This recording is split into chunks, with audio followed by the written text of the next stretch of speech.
pada awal dekade ini. Di tengah ketatnya modernisasi dan revitalisasi kebudayaan Tiongkok, sebuah penelitian mengejutkan lahir dari sebuah biara kuno yang selama ini lebih dikenal sebagai tempat wisata religi ketimbang pusat kajian naskah-naskah kuno. Biara tersebut adalah Biara Putuosan, terletak di Kepulauan Zhoushan, Provinsi Zhejiang, yang dalam sejarahnya dikenal sebagai salah satu pusat utama Buddhisme Mahayana di Asia Timur. Adalah seorang Bhante senior bernama Bhante Shangwei, figur yang dihormati dalam komunitas Buddhis lokal dan nasional, yang memulai penelitian ini. Bhante Shangwei, yang telah mengabdi selama lebih dari 40 tahun di biara tersebut, mulai merasakan kegelisahan intelektual dalam hatinya. Ajaran Buddha yang ia pelajari seumur hidup seolah memiliki ruang kosong yang tak terjelaskan. Sebuah paradoks antara ketuhanan, kenabian, dan pemujaan terhadap sosok Siddhartha Gautama. Pada tahun 2022, saat melakukan inventarisasi ulang terhadap manuskrip-manuskrip tua yang tersimpan di ruang bawah tanah, biara Bhante Shangwei menemukan beberapa naskah berbahasa Pali dan Sanskerta yang jarang disentuh sejak era revolusi kebudayaan Tiongkok. Manuskrip-manuskrip ini, dengan huruf-huruf nyaris pudar, mengisahkan tentang sosok Buddha dengan ciri-ciri dan ajaran yang tidak sepenuhnya sama dengan doktrin Mahayana modern. Dalam satu catatan, ditemukan istilah yang dalam transkripsi berbunyi, Zulkifli Mahatapa, pemegang amanah agung dari satu Tuhan, penyabar dalam bencana. Terkejut oleh istilah yang terdengar asing, namun terasa familiar, Bhante Shanghai mulai mengumpulkan tim kecil, terdiri dari beberapa biksu muda, yang memiliki latar belakang linguistik kuno dan perbandingan agama. Mereka mulai menganalisis satu persatu naskah tersebut, membandingkan dengan Tripitaka standar yang beredar, serta membandingkannya dengan sumber-sumber kuno dari luar tradisi Buddhisme. Penelitian ini berkembang ke tahap berikutnya saat Bhante menemukan bahwa ajaran Buddha awal, terutama dalam teks-teks Theravada paling kuno, sangat menekankan konsep satu Tuhan yang mutlak. Ini berbeda jauh dengan pemahaman umum Buddhisme modern, yang cenderung non-teistik, atau bahkan ateistik. Teks-teks seperti Sutta Nipata dan Dhammapada ternyata memuat banyak rujukan pada Yang Maha Esa, dalam istilah yang samar, namun konsisten. Selain itu, dalam analisa lintas teks, Bhante Shangwei menemukan keterangan tentang seorang guru besar dari Barat yang akan membawa hukum baru, dan sosok ini disebutkan akan datang membawa kitab yang bersinar dan menghapus kekelaman zaman kegelapan. Dari sini kecurigaan mulai tumbuh. Siapakah sebenarnya yang dimaksud dengan Buddha dalam teks paling tua ini? Apakah Siddhartha Gautama? Ataukah sosok yang lebih tua lagi dalam tradisi kenabian Timur Tengah? Krisis identitas ini mencapai puncaknya saat seorang biksu muda bernama Ananda Rui, dalam sebuah sesi diskusi internal, mengusulkan perbandingan dengan kitab-kitab Abrahamik, terutama Al-Quran dan Injil. Dalam penelusuran itu, nama Zulkifli, dalam bahasa Arab Zulkif, muncul sebagai seorang nabi yang sangat sabar, pembawa kebenaran, dan pelindung janji. Dalam surah Al-Anbiya ayat 85 disebutkan, dan ingatlah kisah Ismail, Idris dan Zulkifli. Semua mereka termasuk orang-orang yang sabar, kesamaan sifat, kesabaran yang luar biasa, keberanian di tengah kesaliman, ajaran satu Tuhan, menjadi titik temu awal yang mengejutkan. Keterkejutan ini makin menjadi-jadi ketika diketahui bahwa dalam tradisi Islam, Nabi Zulkifli diyakini pernah berdakwah di kawasan yang kini mencakup wilayah Asia Barat hingga Asia Tengah. Wilayah yang dalam jalur sejarah terhubung erat dengan jalur penyebaran awal Buddhisme ke timur. Seiring berkembangnya penelitian, Bhante Shangwei mulai merasa terhimpit oleh dilema besar. Di satu sisi, penemuannya membuka jalan baru pemahaman lintas agama yang lebih mendalam dan murni. Di sisi lain, penemuan ini berpotensi mengganggu stabilitas kepercayaan banyak orang, terutama mereka yang selama ini menggantungkan hidupnya pada interpretasi tradisional Buddhisme. Dalam keheningan malam di biara Putuosan, di sela-sela doa dan meditasi panjang, Bhante Shangwei sadar, penelitian ini bisa menjadi badai besar dalam dunia spiritual, atau justru menjadi jembatan kebenaran yang selama ini terkubur di balik kabut sejarah. Pertanyaan besar pun menggantung, Apakah Siddhartha Gautama adalah Buddha yang dimaksud dalam naskah kuno itu? Atau justru, Buddha yang pertama kali dikenal dunia adalah Nabi Zulkifli, seorang nabi suci yang ajarannya kemudian disalahpahami dan diadaptasi menjadi sistem kepercayaan baru. Dalam jurnal pribadinya, Bhante Xiangwei menulis, "Jika kebenaran ini terungkap, dunia akan menyadari bahwa Tuhan telah mengutus banyak pembawa cahaya, dan semua cahaya itu bermuara pada satu sumber yang sama."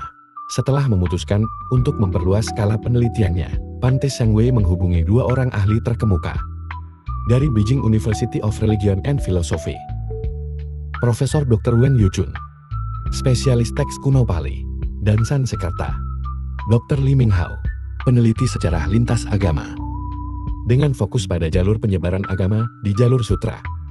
Mereka menyambut undangan tersebut dengan antusias, meskipun Bhante Xiangwei belum membeberkan sepenuhnya apa yang menjadi temuannya. Mereka tiba di biara Putuosan pada musim gugur, saat kabut tebal menyelimuti kawasan biara, memberikan nuansa misterius, seolah mendukung besarnya apa yang akan mereka hadapi. Dalam sesi pembukaan penelitian, Bhante Xiangwei menunjukkan naskah utama yang menjadi sumber kegelisahannya. Profesor Wen Yuchun membaca bagian demi bagian, dengan seksama membisikkan terjemahan kasarnya kepada Dr. Li Minghao, sang pemegang amanah, sabar di tengah bencana, pembawa janji yang ditegakkan oleh satu Tuhan. Mereka saling berpandangan.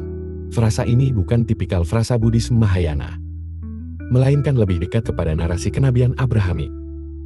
Tidak hanya satu naskah, Bhante Xiangwei telah mengumpulkan 14 manuskrip lain yang mengandung istilah-istilah serupa. Beberapa teks menggambarkan sosok ini sebagai yang lahir dalam kesucian, menjaga diri dari kezaliman, dan dijanjikan untuk mengabarkan kebenaran sebelum datangnya masa penutup semua risalah. Analisis silang dilakukan. Para peneliti membandingkan manuskrip ini dengan Tripitaka umum, Vinaya Pitaka, serta teks tambahan dari Gandhara dan Kasimir. Mereka juga merujuk pada manuskrip Buddha awal di lembah SWAT yang baru-baru ini ditemukan. Secara mengejutkan, beberapa kesamaan muncul. Satu Tuhan. Banyak teks Buddhis kuno memuat doa kepada Yang Maha Tinggi. Berbeda dari pemujaan banyak dewa dalam budaya, kemudian Nabi Penuntun. Ada rujukan samar, tentang pemimpin yang dijanjikan dari barat, dengan ciri kenabian, bukan kebatinan. Masa gelap sebuah ramalan tentang zaman kegelapan yang akan berakhir dengan datangnya cahaya terakhir.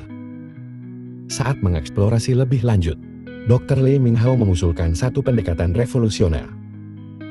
Mereka mulai membandingkan teks naskah ini dengan prediksi-prediksi tentang nabi masa depan yang termuat dalam kitab Buddhis, seperti Bhavishya Purana dan Lalita Vistara Sutra. Dalam Lalita Vistara Sutra, ditemukan kutipan menarik.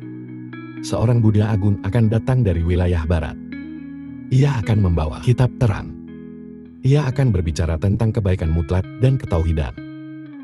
Orang-orang yang bijaksana akan mengikutinya, dan dunia akan tercerahkan kembali. Bahasa kitab terang dan ketauhidan jelas tidak selaras dengan ajaran reinkarnasi atau kekosongan sunyata yang diajarkan dalam Mahayana. Belakangan, istilah ini malah sangat dekat dengan risalah Islam tentang kenabian Muhammad Sallallahu Alaihi Wasallam yang membawa Al-Quran, kitab yang oleh umat Islam disebut Cahaya An-Nur. Pada titik ini, diskusi di ruang penelitian bawah tanah biara menjadi semakin panas. Bhante Xiangwei bahkan mulai mempertanyakan apa yang selama ini diyakini. Apakah ajaran Buddha awal sebenarnya adalah bagian dari pesan besar para nabi yang kemudian mengalami evolusi pemaknaan oleh pengikutnya? Dalam jurnal diskusinya, Dr. Li Minghao menulis, ada sesuatu yang disembunyikan dalam kabut sejarah. Jejak-jejak awal Buddhisme tampaknya lebih dekat pada prinsip kenabian daripada sekadar filsafat kehidupan. Ini berbahaya sekaligus membebaskan. Selanjutnya, saat mereka membuka satu naskah tua dari periode dinasti Han, sebuah fragmen menggemparkan ditemukan. Fragmen ini menyebut akan datang seorang pembawa cahaya terakhir. Berasal dari bangsa berkulit putih kemerahan, berjanggut dari daerah padang pasir. Ia membawa kitab tertulis dari Tuhan, satu-satunya. Deskripsi ini nyaris persis dengan deskripsi fisik dan misi kenabian Nabi Muhammad Sallallahu Alaihi Wasallam. Dalam banyak riwayat, Pan Xiang Wei merasa jantungnya berdegup kencang. Ia sadar penelitian ini telah melampaui sekadar peninjauan teks. Ini adalah penyingkapan kebenaran masa lalu yang telah lama dikaburkan oleh lapisan politik kultur dan interpretasi. Namun tantangan baru segera menghadang. Saat penelitian mereka memasuki minggu keempat, seorang biksu muda yang bertugas menjaga keamanan ruang bawah tanah menemukan sebuah pesan anonim tergantung di pintu ruang penelitian. Tinggalkan penelitian ini, atau biar putusan akan kehilangan ketenangannya untuk selamanya. Ancaman itu nyata. Pengetahuan adalah kekuatan. Dan tampaknya ada pihak-pihak tertentu yang tidak ingin penelitian ini berlanjut. Ban Xiang Wei, Profesor Wen Yuchun, dan Dr. Li Minghao menghadapi dilema besar. Meneruskan pencarian mereka dalam bahaya, atau mengubur kebenaran yang baru saja mereka sentuh ujungnya. Di bawah cahaya lilin, malam itu mereka memutuskan satu hal. Penelitian ini harus terus berjalan, apapun resikonya. Karena di balik kabut ketakutan ini, ada satu jawaban yang dunia berhak tahu. Seminggu setelah ancaman misterius itu diterima, suasana di biara putusan terasa berbeda. Pengamanan diperketat, namun di balik bayang-bayang kekhawatiran, penelitian Ban Xiang Wei dan tim justru memasuki fase paling menentukan. Membedah ramalan-ramalan kuno tentang kedatangan sosok besar yang disebut dalam ajaran Buddha. Ban Xiang Wei memimpin pencarian pada naskah-naskah kuno Buddhis yang mengandung referensi terhadap Maitreya, sang Buddha yang akan datang. Maitreya dikenal dalam Buddhisme sebagai sosok penyelamat masa depan yang akan membawa ajaran baru pada zaman ketika moralitas manusia telah merosot tajam. Namun dari penelitian mendalam mereka, ditemukan anomali besar. Banyak deskripsi tentang Maitreya dalam naskah kuno tidak sepenuhnya cocok dengan karakteristik seorang bodhisattva reinkarnasi. Sebaliknya, ia lebih mirip dengan deskripsi tentang seorang nabi, pembawa wahyu baru, penegak kebenaran, dan utusan dari Tuhan. Salah satu naskah paling penting yang menjadi perhatian adalah Cakavatih Anada Sutta dari koleksi Digha Nikaya. Di dalamnya tertulis, seorang yang bernama Maitreya akan muncul di dunia, seorang yang suci, tercerahkan sepenuhnya, diberkahi dengan pengetahuan sempurna, berjalan pada jalan kebenaran, mengenal dunia sepenuhnya, tak tertandingi sebagai pemandu umat manusia, guru para dewa dan manusia. Penting dicatat, istilah guru, para dewa dan manusia, Satadeva Manusanam, juga digunakan dalam Islam untuk menggambarkan Nabi Muhammad Sallallahu Alaihi Wasallam sebagai rahmat bagi semesta alam. Dr. Li Minghao lalu mengangkat pertanyaan penting. Mengapa Maitreya tidak pernah muncul dalam sejarah Buddhis pasca Siddhartha Gautama? Padahal umat Buddha telah menantikan kedatangannya berabad-abad lamanya. Penelusuran lebih lanjut menunjukkan bahwa dalam naskah Anagattavamsa yang membahas Buddha masa depan, dikatakan bahwa Maitreya akan datang pada saat manusia telah lupa akan ajaran sejati. Ia akan mengajarkan agama murni dan membangun masyarakat baru yang adil. Mengejutkannya, di naskah Tibet kuno yang baru ditemukan, istilah untuk ajaran ini disebut sebagai agama yang hanya menyembah satu Tuhan dan membawa kitab hukum yang jelas. Sekali lagi, ini tidak sejalan dengan konsep kosongnya eksistensi dalam Mahayana, melainkan lebih dekat kepada konsep wahyu ilahi yang dibawa oleh para nabi dalam tradisi Abrahami, khususnya Islam. Dalam diskusi internal mereka, Ban Xiang Wei menunjukkan kesamaan antara ciri-ciri ini dan deskripsi Nabi Muhammad Sallallahu Alaihi Wasallam dalam berbagai kitab suci. Nabi Muhammad Sallallahu Alaihi Wasallam datang di zaman jahiliyah saat moralitas manusia runtuh. Ia membawa Al-Quran, kitab hukum ilahi. Ia menyerukan penyembahan hanya kepada satu Tuhan dan membangun masyarakat Madinah yang berlandaskan keadilan sosial. Bukti lain muncul dari penelitian pada teks-teks minor di Asia Tengah, khususnya dari komunitas Buddhis Kushan dan Gandhara. Di sana ditemukan istilah seperti yang membawa syariat, terakhir yang membimbing dari padang pasir berbatu, yang membawa hukum dari langit. Istilah-istilah tersebut tidak relevan dengan konsep reinkarnasi. Namun sangat relevan jika merujuk kepada kenabian Muhammad Sallallahu Alaihi Wasallam. Pada titik ini, Bante Xiangwei mencatat dalam jurnal pribadinya, Maitreya bukanlah penerus Buddha Gautama dalam makna klasik. Ia adalah sosok baru dari jalur kenabian, bukan dari siklus samsara. Dunia telah lama menantikan bukan hanya pencerahan, tetapi petunjuk wahyu ilahi. Untuk memperkuat hipotesis ini, Profesor Wen Yujun mengajukan analisis linguistik. Ia menemukan bahwa kata Metta atau Maitreya dalam Pali dan Sanskerta berasal dari akar kata Maitri, yang berarti kasih atau rahmat. Nama Muhammad sendiri dalam bahasa Arab berasal dari akar kata Han, yang berarti pujian atau kemuliaan. Muhammad juga dikenal dalam Al-Quran sebagai rahmat bagi seluruh alam, rahmatan lil alamin. Kaitan makna antara kasih, rahmat dan pujian memberikan lapisan tambahan untuk menunjukkan bahwa ramalan Maitreya sejatinya bukan tentang Buddha baru, melainkan tentang seorang nabi baru yang akan membawa rahmat. Analisis ini diperkuat lagi oleh fakta sejarah bahwa pada abad ke-7 Masehi, saat Nabi Muhammad Sallallahu Alaihi Wasallam muncul, banyak komunitas Buddhis di Asia Tengah yang secara perlahan memeluk Islam. Ini terjadi tanpa paksaan besar-besaran, melainkan melalui kesadaran sendiri, seolah-olah mereka menemukan apa yang telah lama dijanjikan. Sementara itu, ancaman kepada Banteng Shanghai dan timnya semakin sering terjadi. Pesan-pesan gelap, peringatan terselubung, hingga tekanan dari otoritas agama setempat mulai meningkat. Ada ketakutan besar bahwa temuan ini akan mengganggu tatanan yang sudah mapan. Namun Pantai Shanghai menulis dalam jurnal hariannya, kebenaran adalah seperti matahari di balik kabut. Kita tidak dapat memadamkannya, hanya karena takut akan cahaya di tengah malam yang sunyi. Bante Xiangwei, Profesor Wen Yujun, dan Dr. Liu Minghao sepakat untuk melanjutkan penyelidikan ke sumber yang lebih dalam, menelusuri jejak nama Nabi Zulkifli dalam teks-teks Buddha awal, dan bagaimana mungkin identitas beliau telah disamarkan menjadi bagian dari legenda Buddha di Asia Timur. Langkah ini akan membawa mereka pada penyingkapan besar yang lebih mengejutkan dari apapun yang pernah mereka bayangkan. Langkah selanjutnya dalam penyelidikan Banteng Shanghai dan timnya membawa mereka semakin dalam, menelusuri teks-teks Buddhis awal yang kemungkinan merekam jejak Nabi Zulkifli. Sebuah pertanyaan besar membayangi penelitian ini. Mungkinkah sosok suci yang selama ini dikenal dalam tradisi Buddha di Asia Timur sebenarnya adalah Nabi Zulkifli yang disebutkan dalam Al-Quran?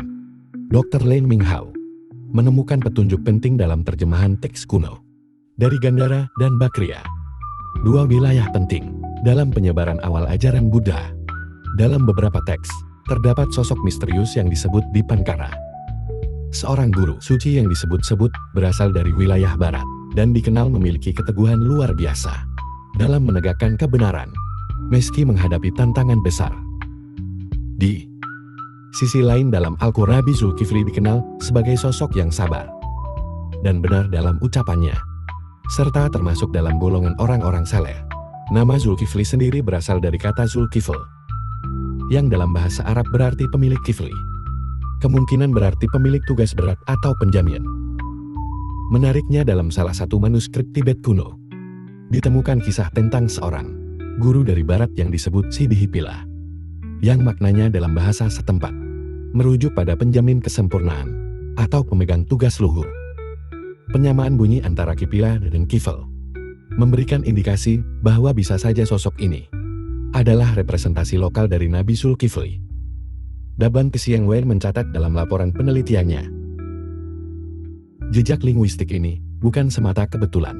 Ada pola penyamaan makna dan sifat antara sosok Zulkifli dalam Al-Quran dan tokoh suci dalam literatur Buddhis tertentu yang jarang dikaji. Selain kesamaan nama dan sifat, ada juga kesamaan misi. Dalam tradisi Islam, Nabi Zulkifli adalah simbol ketabahan. Dalam menghadapi kaum yang keras kepala, ia berdakwah dengan penuh kesabaran, mengajak pada kebaikan tanpa pamrih. Dalam kisah-kisah Buddhis minor dari daerah Asia Tengah, disebutkan seorang guru suci yang berdakwah di tengah bangsa keras kepala menyeru mereka untuk meninggalkan kejahatan dan berpegang pada jalan kebaikan. Namun ditolak oleh banyak orang. Ia tetap tabah, dan karena ketabahannya, dijanjikan kedudukan tinggi di akhirat. Penelitian Banteng Siang Wei menemukan adanya pergeseran identitas dalam perjalanan sejarah. Banyak sosok suci yang berasal dari luar India, kemudian diasimilasi ke dalam narasi Buddhis lokal untuk memperkuat otoritas agama Buddha di berbagai wilayah. Hal ini umum terjadi ketika agama Buddha menyebar ke Asia Tengah dan Timur, beradaptasi dengan kultur lokal, kadang memasukkan figur-figur asing sebagai bagian dari sistem kepercayaan mereka. Bukti lainnya ditemukan di sebuah biara tua di Loyang, Tiongkok dalam bentuk mural kuno. Mural ini menggambarkan sosok berjubah sederhana, berwajah teduh, dengan tangan mengangkat isyarat kedamaian, dikelilingi oleh kaum miskin. Tulisan kuno di bawah mural itu mengacu kepada guru dari barat yang dijanjikan, mengingat arah barat dari Tiongkok menuju ke wilayah Timur Tengah, dan melihat sifat-sifat yang digambarkan. Kemungkinan besar mural itu merujuk kepada Nabi Zulkifli. Penemuan ini memperkuat tesis bahwa sebagian ajaran moral yang disebut sebagai ajaran awal dalam Buddhisme di Asia Timur bisa jadi merupakan warisan dari dakwah Nabi Zulkifli yang dalam prosesnya diserap dan diadaptasi ke dalam narasi Buddhis. Profesor Wen Yujun mengajukan analisis kronologis. Ia menunjukkan bahwa rentang waktu antara masa hidup Buddha Gautama sekitar abad ke-5 DTM dengan masa para Nabi Israel, seperti Nabi Zulkifli, memiliki irisan sejarah yang memungkinkan pertukaran pengaruh budaya dan keagamaan. Khususnya melalui jalur perdagangan kuno, seperti jalur sutra. Ia juga menambahkan bahwa sifat ajaran awal Buddha yang menekankan pada moralitas, kesabaran dan kebaikan universal, tampak sejajar dengan nilai-nilai kenabian yang diusung para utusan Tuhan. Dalam jurnal pribadinya, Bante Siang Wei menulis, kita harus mempertimbangkan hipotesis bahwa sebagian ajaran kebaikan universal dalam Buddhisme awal mungkin memiliki akar dalam pesan-pesan kenabian. Ini tidak merendahkan ajaran Buddha, melainkan menunjukkan adanya jalinan spiritual yang lebih luas di antara bangsa-bangsa kuno. Sementara itu, tekanan dari luar terhadap tim peneliti semakin meningkat. Beberapa biara besar mulai mengeluarkan pernyataan resmi bahwa tidak ada kebenaran selain dari ajaran Buddha Gautama, seolah mencoba membendung gelombang pertanyaan kritis yang muncul akibat penelitian ini. Ancaman keamanan pun bertambah nyata. Bante Siang Wei dan timnya harus pindah ke lokasi penelitian rahasia di Provinsi Yunnan agar dapat melanjutkan kajian tanpa intervensi. Di tempat persembunyian baru itu, tim memfokuskan penelitian pada teks-teks kuno yang tersembunyi di Gua Mogao, Dunhuang. Gua-gua ini, yang dikenal sebagai perpustakaan dunia timur, menyimpan ribuan manuskrip kuno yang tak banyak tersentuh penelitian modern. Mereka berharap di antara lembaran-lembaran usang itu, mereka akan menemukan bukti lebih kuat bahwa apa yang selama ini disangka hanya legenda Buddha, sebenarnya adalah jejak nyata dari utusan Allah yang bernama Nabi Zulkifli.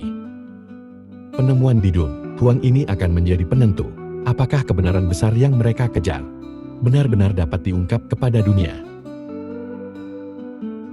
Setelah pelarian ke Provinsi Yunnan, tim yang dipimpin Banteng Siang Wei berusaha memusatkan pencarian di situs Dunhuang Kompleks Gua Mogao. Dikenal juga sebagai Gua Seribu Bunda, menyimpan ribuan manuskrip kuno sejak abad ke-4 hingga abad ke-11 Masehi. Banyak dari manuskrip ini masih belum sepenuhnya diterjemahkan, menyimpan rahasia tentang percampuran budaya, keyakinan dan jejak perjalanan spiritual Asia. Dalam salah satu gua yang lebih terpencil, bersembunyi di balik tumpukan gunungan sutra usang, Dr. Li Minghao menemukan sebuah teks yang segera mencuri perhatian. Manuskrip itu berjudul Perjalanan Sang Pemelihara Cahaya, Zhou Guang Xingji. Ditulis dalam bahasa Tionghoa kuno, bercampur istilah Pali dan Sanskerta. Yang mengejutkan, isi manuskrip itu bukan tentang Buddha Gautama, melainkan tentang sosok suci yang akan datang membawa kebenaran terakhir setelah munculnya berbagai guru sebelumnya. Deskripsi dalam naskah itu menyinggung tokoh bernama Metea atau Maitreya, yang dalam tradisi Buddhis dikenal sebagai Buddha masa depan. Namun di bagian lain, teks itu menyebutkan bahwa Metea bukan sekedar kelanjutan ajaran Gautama, melainkan datang membawa kalam ilahi. Sesuatu yang tidak pernah diturunkan kepada guru-guru sebelumnya. Dalam manuskrip itu tercatat, ketika bintang timur bergerak dan negeri barat bersinar, seorang pemimpin terakhir akan datang. Ia tidak berselimutkan dunia, namun berselimutkan kalam dari langit. Ia berjalan tanpa alas, berbicara tanpa tulisan, membawa pesan keadilan dari yang tak terlihat. Penggambaran ini sangat berbeda dari konsep Maitreya dalam Buddhisme umum, yang biasanya menggambarkan Maitreya sebagai kelanjutan spiritual internal. Sebaliknya, dalam manuskrip ini, Maitreya digambarkan lebih mirip sosok kenabian ketimbang sekadar Buddha baru. Bante Xiangwei merasa gelisah. Ia menyadari bahwa deskripsi itu selaras dengan ciri-ciri kerasulan, membawa wahyu, berjalan dalam kesederhanaan, dan membawa perubahan besar dari kehendak Tuhan. Analisis kronologis menunjukkan bahwa manuskrip ini kemungkinan ditulis pada akhir abad ke-7, tidak lama setelah masuknya Islam ke Asia Tengah. Namun yang menarik, penyebutan simbol-simbol seperti bintang timur dan negeri barat mengacu kepada pergerakan geopolitik waktu itu. Arab sebagai pusat peradaban Islam baru. Lebih lanjut, dalam bagian berikutnya, manuskrip itu menyebutkan tentang sosok putra dari padang pasir yang berjanji akan membebaskan manusia dari belenggu dunia. Tim peneliti mengaitkan ini dengan kehidupan Nabi Muhammad Sallallahu Alaihi Wasallam yang berasal dari Mekah, kota gurun, dan diutus untuk membawa manusia kembali ke ajaran Tauhid sejati. Dr. Ling Minghao mengajukan hipotesis penting. Tampaknya para biksu awal di Asia Tengah mendapatkan kabar tentang munculnya Rasul akhir zaman dari Arab. Kabar ini kemudian diinterpretasi dalam bahasa keagamaan mereka sendiri, lalu tercatat dalam manuskrip. Manuskrip seperti ini dalam pertemuan tertutup, Bante Xiangwei menegaskan, bukti ini memperkuat pandangan bahwa sebagian ramalan Buddhis tentang Maitreya sebenarnya adalah bentuk awal dari kabar kedatangan Nabi Muhammad Sallallahu Alaihi Wasallam yang kemudian disamarkan atau diinterpretasi sesuai pandangan lokal. Namun bukannya manuskrip itu yang mengguncang. Dalam penggalian lanjutan, tim menemukan gulungan kecil berlapis kain yang lebih tua, yang disebut gulungan emas. Teksnya mencatat legenda tentang seorang guru dari negeri pasir yang membawa hukum sempurna Senfa, dan bahwa para makhluk suci terdahulu memerintahkan umat manusia untuk mengikutinya. Bagian dari teks gulungan emas berbunyi, ketika malam terakhir turun atas zaman kegelapan, muncullah pemegang cahaya sejati. Ia dikenal bukan dari nasab, bukan dari kasta, namun dari wahyu. Ia menyempurnakan janji para pendahulu, dan tidak ada hukum setelah hukumnya. Formulasi ini sangat identik dengan penggambaran kenabian Islam, penutupan wahyu, penyempurna ajaran sebelumnya, dan universalisme risalah. Temuan ini membuat suasana tim menjadi sangat emosional. Sebagian peneliti muda yang selama ini dibesarkan dalam kerangka Buddhisme tradisional mulai mempertanyakan kepercayaan lama mereka. Beberapa bahkan secara diam-diam mulai mempelajari Al-Quran dan kehidupan Nabi Muhammad Sallallahu Alaihi Wasallam, mencari jawaban lebih dalam. Bante Xiangwei menghadap saat berita bocor tentang penemuan manuskrip yang mengindikasikan hubungan antara Maitreya dan Nabi Muhammad Sallallahu Alaihi Wasallam. Gelombang kegelisahan mulai menyebar di kalangan otoritas budaya di Tiongkok. Bante Xiangwei dan timnya tiba-tiba mendapati diri mereka diawasi. Setiap gerak-gerik mereka di Dunhuan, bahkan percakapan pribadi, terasa diintai. Aroma konspirasi menggantung tebal di udara gurun yang kering. Suatu malam saat Dr. Ling Minghao bekerja lembur untuk memindai gulungan tambahan dari Gua 17, dikenal sebagai Gua Perpustakaan, listrik tiba-tiba padam. Ketika lampu kembali menyala, ia mendapati sebagian gulungan yang sudah ia pindai hilang dari meja. Pintu ruangan tidak menunjukkan tanda-tanda kekerasan. Kejadian ini menjadi peringatan nyata bahwa ada kekuatan besar yang tidak menghendaki kebenaran ini terungkap ke dunia. Bukan hanya kehilangan gulungan, tapi satu persatu anggota tim mulai mendapatkan peringatan halus. Ada yang diteror melalui telepon tak dikenal. Ada yang didatangi petugas keamanan budaya dengan dalih inspeksi rutin. Bahkan ada yang diberi tawaran suap dalam jumlah besar. agar menghentikan penelitian. Bahan Tisangwi mengadakan pertemuan rahasia di sebuah penginapan tua di pinggiran kota. Dengan suara bergetar menahan emosi, beliau berkata, "Apa yang kita temukan lebih berharga dari nyawa kita sendiri.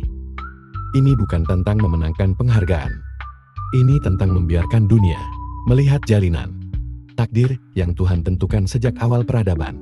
Mereka sepakat untuk mengambil langkah drastis. Semua dokumen dipindai dalam bentuk file terenkripsi dan dikirim ke beberapa kontak terpercaya di luar negeri. Salinan fisik manuskrip yang belum sempat dipublikasikan diam-diam dibawa keluar dari Dunhuan. Menggunakan metode kuno, diselipkan di dalam lapisan pakaian tradisional Tibet. Namun pengawasan semakin ketat. Dalam perjalanan keluar dari situs, salah satu anggota tim, seorang peneliti muda bernama Chen Rui, hampir tertangkap saat membawa fragmen manuskrip penting. Beruntung, ia berhasil mengelabui petugas dengan berpura-pura sebagai biksu peziarah. Dalam pelariannya, Chen Rui sempat membaca sebagian fragmen yang ia bawa. Di dalamnya terdapat bagian penting dari ramalan. Pada akhir masa, ketika dunia penuh dengan ketidakadilan, dan dunia timur kehilangan arah, muncullah cahaya yang membawa kedamaian. Ia berbicara dalam suara langit, membawa nama yang Maha Esa di lidahnya. Penggambaran ini jelas menurut Chen Rui merujuk pada risalah Tauhid. Sesuatu yang bukan karakteristik ajaran Buddha Gautama yang lebih filosofis. Banteng Sangwei, dalam salah satu catat hariannya yang berhasil diselamatkan, menulis, "Maitreya sejati bukan sekedar kelahiran baru dalam roda samsara. Ia adalah penutup perjalanan rohani manusia. Tidak ada lagi kelahiran setelahnya, karena kebenaran telah sempurna dinyatakan." Kalimat ini mengandung implikasi besar. Jika benar, maka dunia harus mengakui bahwa puncak dari jalan pencarian spiritual di Asia Timur sebenarnya berujung kepada kenabian terakhir, kepada Muhammad Sallallahu Alaihi Wasallam, bukan pada kebangkitan Buddha baru. Pihak yang tidak menghendaki perubahan ini melakukan tindakan terakhir mereka. Pada suatu malam, beberapa gua di Dunhuan yang terkait dengan penelitian Banteng Sangwei tiba-tiba dinyatakan sebagai area rawan longsor dan ditutup secara permanen. Rumor beredar bahwa beberapa bagian gua bahkan dengan sengaja dirusak untuk menghilangkan bukti. Bante Shanghai dan timnya tak bisa berbuat banyak. Mereka sudah dianggap pengganggu ketertiban budaya. Beberapa anggota tim dipaksa kembali ke tempat asal mereka, dilarang berbicara kepada media, dan dipantau ketat. Namun api dalam hati mereka tidak padam. Dalam pertemuan terakhir sebelum terpisah, Bante Sangwei menyampaikan pidato pendek, namun membekas. "Kita mungkin tidak akan melihat kebenaran ini diakui dalam hidup kita, tapi percayalah, apa yang telah kita temukan akan hidup. Ia akan tumbuh di hati-hati pencari sejati, melampaui dinding, melampaui senjata, melampaui ketakutan." Sebagai strategi akhir, Banteng Sangwei mengirimkan satu paket rahasia ke sebuah universitas di Istanbul, berisi salinan hasil penelitian dan sebagian transkrip manuskrip Dunhuan yang berkaitan dengan ramalan. Di dalam paket itu, ia menyelipkan sebuah catatan tangan berbunyi, "Untuk para pencari di masa depan, jangan biarkan cahaya ini padam. Dunia sedang menunggu untuk diingatkan." Dengan langkah itu, Bante Sangwei mengakhiri keterlibatannya langsung dalam penelitian tersebut. Ia kembali ke kuilnya di daerah pegunungan terpencil, menolak semua undangan wawancara, dan memilih menjalani kehidupan sunyi. Sementara itu, jauh dari Dunhuan, benih yang ia tanam mulai bertunas. Beberapa akademisi di luar negeri yang mendapatkan salinan dokumen tersebut mulai membahas isi naskah Dunhuan di forum-forum kecil. Pelan tapi pasti, bahwa ramalan Buddha tentang Maitreya mungkin sebenarnya menunjuk pada kenabian Muhammad Sallallahu Alaihi Wasallam mulai menyebar. Cerita tentang upaya penghapusan bukti ini pun menjadi bagian integral dari narasi yang membangun misteri dan daya tarik tersendiri. Justru karena kebenaran itu berusaha dibungkam, semakin banyak orang yang penasaran dan terdorong untuk menggali lebih dalam. Perlawanan sunyi, Banteng Shanghai dan timnya menandai babak baru dalam perjalanan kebenaran. Kebenaran yang meski terancam untuk dilupakan, akan tetap menemukan jalannya. Karena ia adalah bagian dari takdir ilahi itu sendiri kan. sebuah pertemuan internal untuk mendiskusikan temuan-temuan baru ini. Dalam pertemuan tersebut, suasana tegang terasa. Beberapa anggota tim yang lebih tua mulai meragukan validitas teori yang muncul. Mereka khawatir bahwa penemuan ini dapat mengganggu kestabilan spiritual dan teologis yang sudah mapan di kalangan umat Buddha. Namun Bante Xiangwei tetap teguh dengan keyakinannya. Jika kita menyembunyikan kebenaran ini, kata Bante Xiangwei dengan suara yang tenang namun tegas, kita akan menjadi seperti mereka yang menutup mata terhadap cahaya. Kebenaran ini tidak hanya untuk satu agama atau satu bangsa. Ini adalah cahaya yang seharusnya membimbing umat manusia. Dengan penuh keyakinan, ia melanjutkan, ramalan yang tertulis dalam teks-teks ini mungkin bukan hanya tentang Buddha yang datang, tetapi tentang satu kenabian universal yang berbicara tentang keadilan, kasih sayang, dan kebebasan dari belenggu dunia. Kita harus mempertimbangkan kemungkinan bahwa ajaran ini datang dari sumber yang lebih tinggi, yang diterima oleh banyak umat di seluruh dunia, dalam bentuk yang berbeda. Pernyataan Bante Xiangwei mengejutkan banyak orang. Namun beberapa anggota tim yang lebih muda mulai merasakan kebenaran dalam kata-katanya. Mereka mulai membuka diri terhadap kemungkinan besar bahwa ajaran yang mereka pelajari selama ini bukanlah satu-satunya jalur menuju pencerahan. Dalam ketegangan yang muncul antara keyakinan lama dan pemahaman baru ini, Bante Xiangwei menyarankan agar mereka terus mendalami penelitian ini. Meskipun tantangan dan tekanan dari luar akan semakin kuat, penelitian ini akan mengubah pemahaman kita tentang sejarah spiritual umat manusia, katanya. Kita tidak hanya menggali teks-teks kuno, kita menggali kedalaman spiritualitas yang saling berhubungan, yang melampaui batas agama, dan yang dapat menjadi jembatan untuk perdamaian dunia. Tantangan semakin besar ketika Bante Xiangwei dan timnya memutuskan untuk memperkenalkan temuan ini kepada dunia luar. Mereka menyadari bahwa dunia akademis dan agama akan sangat merespons, baik positif maupun negatif. Namun, keputusan ini sudah menjadi bagian dari perjalanan mereka untuk mencari kebenaran yang lebih besar. Pada saat yang bersamaan, tekanan dari pihak-pihak konservatif semakin menguat. Beberapa kelompok agama yang merasa terancam dengan pemahaman baru ini mulai mengeluarkan pernyataan keras, menuduh Bante Xiangwei dan timnya berusaha mencampurkan agama-agama dengan tujuan untuk melemahkan keyakinan umat Buddha. Namun Bante Xiangwei menanggapi semua tuduhan itu dengan kepala tegak. Kita tidak pernah berniat untuk mengubah agama atau kepercayaan siapapun. Apa yang kita lakukan hanyalah mencari kebenaran yang lebih dalam dan berbagi pengetahuan yang kita temukan dengan dunia. Tegasnya konferensi internasional yang diadakan oleh Bante Shanghai untuk mempresentasikan temuan-temuan tersebut menjadi ajang pembuka diskusi yang lebih luas di hadapan para akademisi, pemimpin agama, dan tokoh masyarakat dari seluruh dunia. Bante Xiangwei dengan sabar menjelaskan hubungan antara ajaran Buddha, Islam, dan berbagai tradisi agama lainnya. Salah satu bagian yang paling menarik perhatian peserta konferensi adalah ketika Bante Xiangwei membahas tentang kalam ilahi yang ditemukan dalam manuskrip tersebut. Ia menghubungkannya dengan konsep wahyu dalam agama-agama Abrahami, terutama Islam, yang mengajarkan bahwa wahyu terakhir diberikan kepada Nabi Muhammad SAW. Konsep ini menurutnya menggambarkan bahwa setiap ajaran spiritual yang besar memiliki titik temu pada kebenaran yang sama, meskipun disampaikan dalam bentuk yang berbeda-beda. Dalam salah satu sesi, Dr. Li Minghao, yang juga menjadi anggota tim penelitian, menyampaikan pandangannya mengenai penemuan ini. Saya tidak menginginkan untuk membuat suatu kesimpulan yang tergesa-gesa, katanya dengan bijak. Tetapi apa yang kami temukan di Dung Huang adalah sesuatu yang sangat signifikan. Teks-teks kuno ini mengandung kebijaksanaan yang dapat mengarah pada pemahaman lebih dalam tentang hubungan antara agama-agama besar. Namun tidak semua orang di konferensi itu setuju dengan pandangan Bante Xiangwei.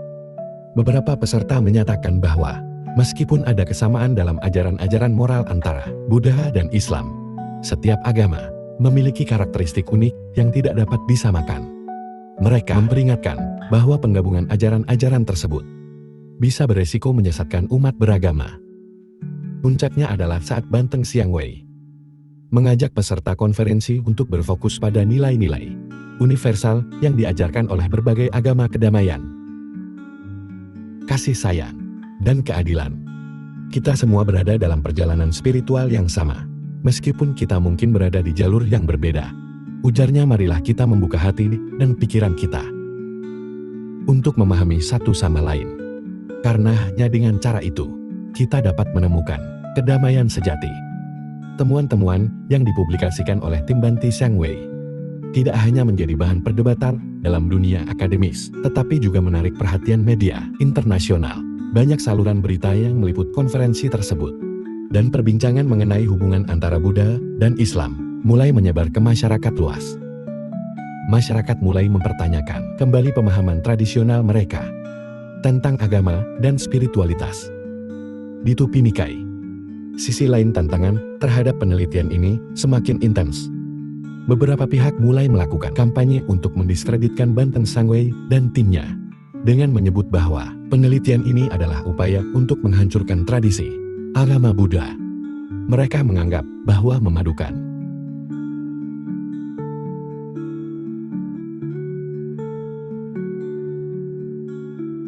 dalam keheningan